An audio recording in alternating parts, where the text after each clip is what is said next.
नमस्कार प्यारे दर्शकों, मैं हूं कमल दुबे, आपका ज्योतिष मित्र। सौभाग्य सलाह में आपका स्वागत करता हूं। प्यारे दर्शकों, आज का हमारा विषय है मकर लग्न राशि के जातकों की कुंडली में बनने वाला राजयोग। प्रश्न यह उठता है, राजयोग क्या है?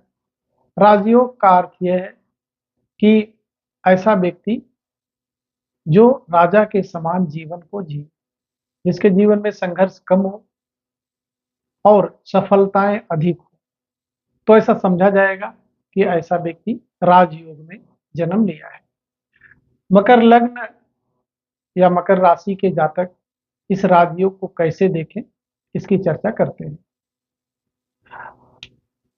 इस राजयोग को देखने के लिए हमको ग्रहों की युति को समझना है कि कौन कौन से ग्रह किस स्थान पर युति बनाए कि प्रबल राजयोग बनेगा।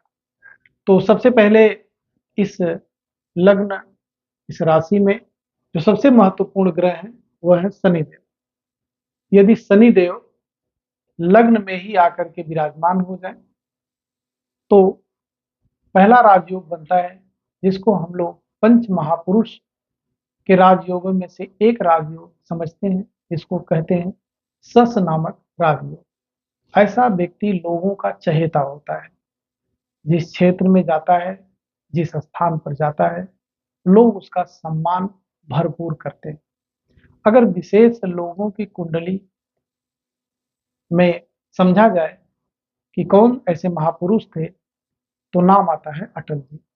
अटल जी की कुंडली में सस नामक राजयोग बना था, इसीलिए शायद अटल जी हर व्यक्ति के चहेते थे और उनके वाणी का प्रभाव हर व्यक्ति के अंदर तक पहुंचता था। इस लग्न, इस राशि में शनिदेव की भूमिका बहुत ही महत्वपूर्ण है। पहले भाव में आकर के विराजमान हो जाए। और दूसरा महत्वपूर्ण ग्रह है शुक्रदेव। शुक्रदेव भी यदि शनिदेव के साथ ही आकर के विराजमान हो जाए तो समझा जाएगा कि व्यक्ति बहुत ही बड़े राजयोग में जन्म लिया है। एक महत्वपूर्ण ग्रह की चर्चा मैं और करूंगा, और वह महत्वपूर्ण ग्रह है बुध देव। यदि बुध देव भी आकर के किसी मकर लग्न के जातक की कुंडली में प्रथम भाव में ही आकर के विराजमान हो जाए तो यह प्रबल राजयोग है। इससे बड़ा राजयोग और कोई नहीं हो सकता। प्यारे दर्शकों, अपनी कुंडली में देखें कि क्या शनिदेव, शुक्रदेव और बुध देव और कुंडली भी मकर लग्न या मकर राशि की हो तो क्या इस स्थान पर बैठे हैं। अगर ऐसी स्थिति बनती है तो वह व्यक्ति विशेष है। अगर ऐसी स्थिति न बने तो धन भाव में इन तीन ग्रहों की युति हो जाए तभी प्रबल राजयोग ही समझा जाएगा। ऐसी स्थिति भी न बने तो सुख भाव में इन तीनों ग्रहों की युति हो जाए। अगर ऐसी स्थिति भी न बने तो पांचवें भाव में शनि, शुक्र और बुध की युति हो जाए तो प्रबल राजयोग ही समझा जाएगा।